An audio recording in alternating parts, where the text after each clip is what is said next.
Men, they say, rarely cry, but I cry a lot. Watching romantic movies or listening to certain pieces of music. But I never cried as much as when I made love. Not that she could see the tears. They were inside and invisible, but no less real than the orgasm. And it was in that same moment, in the height of ecstasy and just a little beyond it, I felt as if my body was being squeezed of a great flood of tears,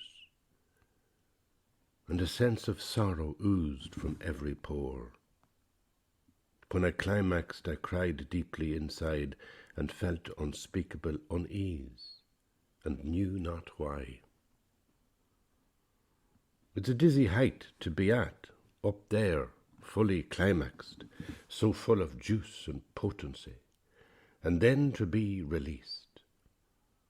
But inside me, in that moment, when the immediate bliss had just about passed, there came the most withering of all sensations, a loneliness that was private, and which seemed like the most uneasy of all sins. In some undefined way, love was a betrayal of myself, a closing down of an inner voice, some clock ticking in the dark interior that I was refusing to heed. When the ecstasy was over, I felt alone and guilty each time, not on account of having made love, but on account of having heard such a deep, solitary music on the inside and having not been capable of sharing it. That was the most sorrowful thing in the world.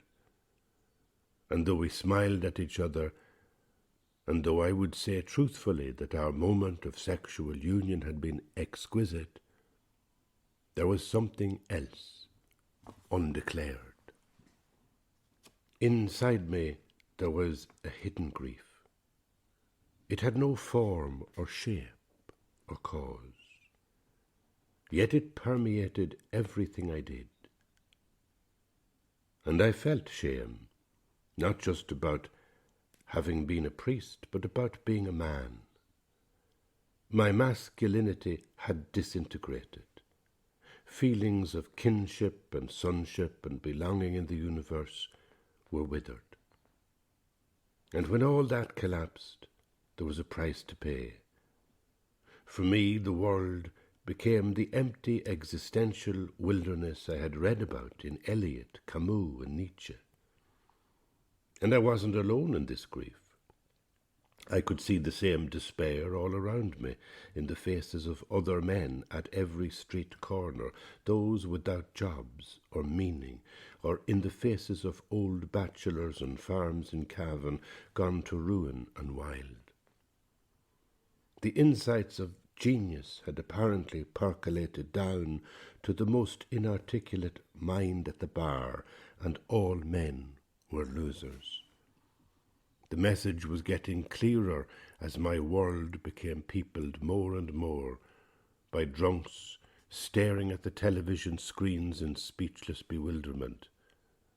And every young boy was depressed, full of foggy intimations of impending doom, or was transfixed by grief that sometimes left them hanging on the end of a rope, or wandering the outskirts of various towns and villages in slow motion, like zombies on antidepressants. What made us men was no longer any good. Well, holy God, I have to say, I'm listening to myself reading it. 2013, it seems so clear to me now, in 2021, 8 years later. It's so clear how the lost world of men is the world that I inhabited. And I suppose, in a way, that world has become more intense in the years that have followed. there has been a growing despair and disaffection in young men, which is like an epidemic. And I've become clearer, I suppose, in trying to figure it out. I haven't tried to figure out the cause of it, which is another subject, but I suppose what I've done is tried to figure out from 2013 onwards, I've tried to figure out my way out of that. That's how I felt in 2013. And 8 years later, I'm talking to icons. Well, you can see where that's going. It seems to me that no matter what the malaise is for young men or old men, and I think that there is a hidden loneliness in men anyway. I think it's like it comes with whatever is the code of their DNA, of their masculinity. If you're living in the West, at the moment you could be living in a place where a man might feel very negative because there's so much deconstructing of patriarchy and toxic masculinity, and there isn't many places for a male to go and feel good about being a man. There aren't many things to read, there aren't many things to look at to feel really deeply positive about being a man. But the same would be true, I would imagine, in other cultures. Our problems are not the problems that people have in India, Asia, or Africa, but I'd be fairly sure that if you went there, you'd find men have their own problems to deal with. So there's no point in being too, kind of stressed out about how awful things are in the Western cultures for men. They are what they are. They're the reality that we need to deal with. But I do think that what I've done over 6 books, and I didn't realize I was doing this. This wasn't the narrow intention of my memoirs. I mean, the intention was to explore storytelling, to explore how telling a story was like psychotherapy. That's why I've written the past 6 books. That's why I've spent my whole life for the past 9 years on this project, because it seemed to me when I got physically ill in 2011 and then found that from burnout and colitis and other illnesses, I ended up in depression and experienced that strange, awful sadness of not being able to get out of bed in the morning. And then I realized, I've always had a little sorrow inside me. I've always had this little nugget of melancholy inside me, even when I was a boy, a teenager, even when I was at my happiest, even when I was so complete and in love, and it was utter, utter magic to have that moment of young love with the beloved. And yet, even at that very centre, there was a little nugget of sadness. Now, am I alone in this? Is this like just I'm the only male in the world? Well, the French called the orgasm the petit mort, the little death, and I think that there must be something in that whereby it reflects that in the psyche for all men, they invest so much physically, intensely, sensually in their own orgasm, not necessarily somebody else's, but in their own. I know, very self-obsessed animals, the male of the human species, but anyway, in that, there has to be a terrible exhaustion and depletion afterwards that can feel like sorrow or death. And maybe it's all built into men as something natural, And that the proximate cause of, let's say, my depression in 2011, 12, 13, the proximate cause may have been physical burnout. But it was triggering something. It was awakening something that was part of my condition as a human being. A melancholy. And in the project of writing 6 books, I tried to explore the way that storytelling can be therapeutic. One of the fundamental ways I tried to do it, and this is what I believe, is that if I have a mixture of sorrow and joy in my past, and if I choose to remember some sorrowful thing, it can be very, very beneficial if it's allowing me to resolve something that is not resolved. In other words, might be anger with my father or my mother, might be a trauma that I experienced from bullying or abuse or whatever, and I go to a therapist and I resolve it so that I'm not exhausted. If I'm carrying some trauma from the past without being aware that I'm carrying it, I will be exhausted. But if I go to the therapist and I explore with them, like with my doctor, where is this coming from? And then I am healed. This is a hugely powerful and wonderful asset we have in our society: psychotherapy and counseling, listening voices. So, okay, I get healed from a trauma. I've been remembering some sorrow because I needed to find healing. I needed to move on. I needed not to be constantly caught unconsciously in, let's say, the mother's shadow, where I'm just getting troubled with relationships because actually there was a dysfunction with my mother that I can't remember, but that keeps making me sorrowful. All that stuff is good to deal with, but once you've done that, there's something else, and that is we're always inventing the future based on the past, and that's a kind of a free choice, you know. And that's where I have found in the years since 2013, by writing the books, that I was making a conscious decision to write something beautiful, to remember the moment that was extraordinarily delicious and wonderful and pleasurable.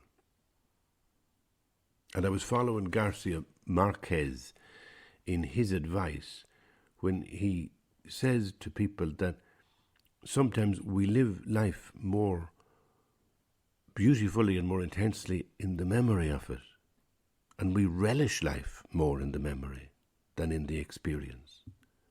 And sometimes even the experiences that are traumatic, maybe being in a school where you were afraid of a teacher or a bully, or maybe, you know, a near accident with a car when you were traumatized on the side of the road because you burst 2 tires by driving too fast over a rock, whatever. Those moments are not funny at the time, but it's amazing how when you sit at a dinner table 5 years or 10 years later and somebody says, do you remember the time you hit the rock and the 2 tires burst? And you laugh and everybody laughs and you relish the past, even if it's a dark memory. So relishing the past, feeling that the mystery of just being here alive is so amazing and so beautiful that it doesn't bear anything but relish, doesn't bear anything but gratitude. Even if you're sick in hospital and you get out, you escape, let's say, and you're back to full health, even that can be something that you look back and relish and you smile and you remember beautiful things about it.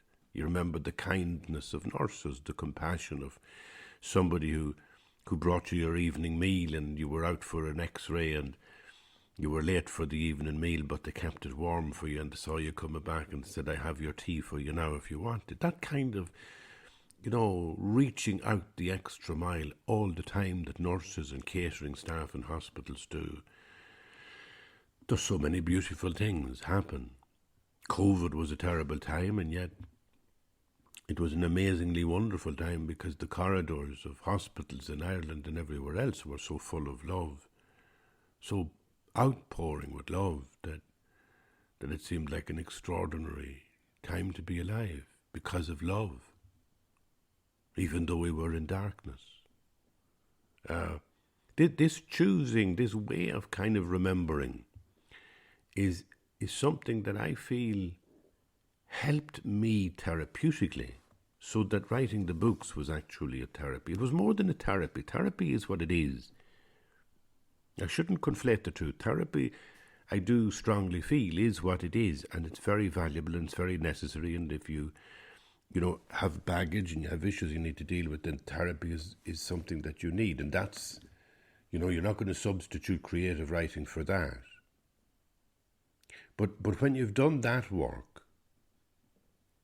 and you sit down to write, there is a way whereby you shape the future creatively.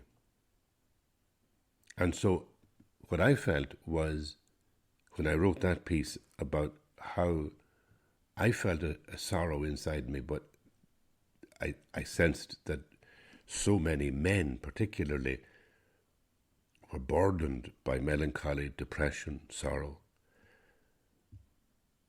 I didn't necessarily want to go in the direction of, well, why are they like that? I wanted to go in the direction of, how do you get out of this? And the rest is in the other 6 books. It's history now. My journey has been a journey of gradually, slowly relying on Buddhist practice, faith practice, and eventually accidentally coming in contact with the Christian icon and finding that the old-fashioned, old-style religion that I had abandoned in some degree still contained strategies and techniques that helped me live in the present moment with a sense of joy. And what they contain is myth, what they contain is narrative, and that the narrative you begin to, live on the inside. You begin to open out a kind of a spiritual life on the inside, in the little room of your heart.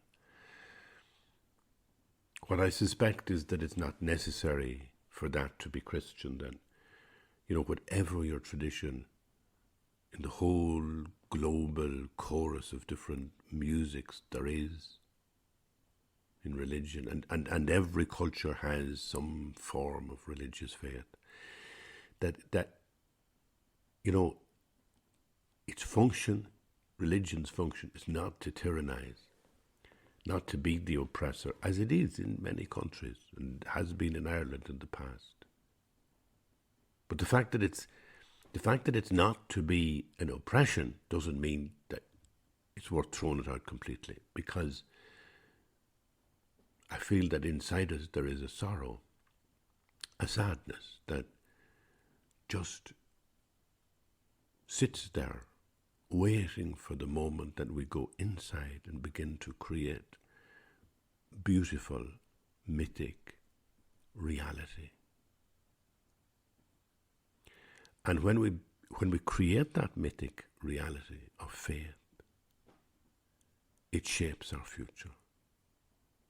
Day by day, you talk to somebody in that inner space of your heart, maybe a mentor deity or a saint or a relation who passed away 2 years ago, whatever. And you feel in a mythic way that they are holding you, minding you. It becomes a lens whereby the present moment is more clear, more assured, and you can walk in it with a real sense of joy on the outside. So now that's what I didn't intend to be talking about, and there you go. What I'll do is I'll put up another audio pretty soon now, this evening, with a further reading from staring at lakes. I'm going to be reflecting on all the books I've written and reading little bits from them, my selection, just for September, and then to kind of lead us into a new book coming out. I think it's about the 18th of October, called A Cloud Where the Birds Rise, which will be a selection from all these books. You know what I'm going to say? Thank you for being here. Bye-bye.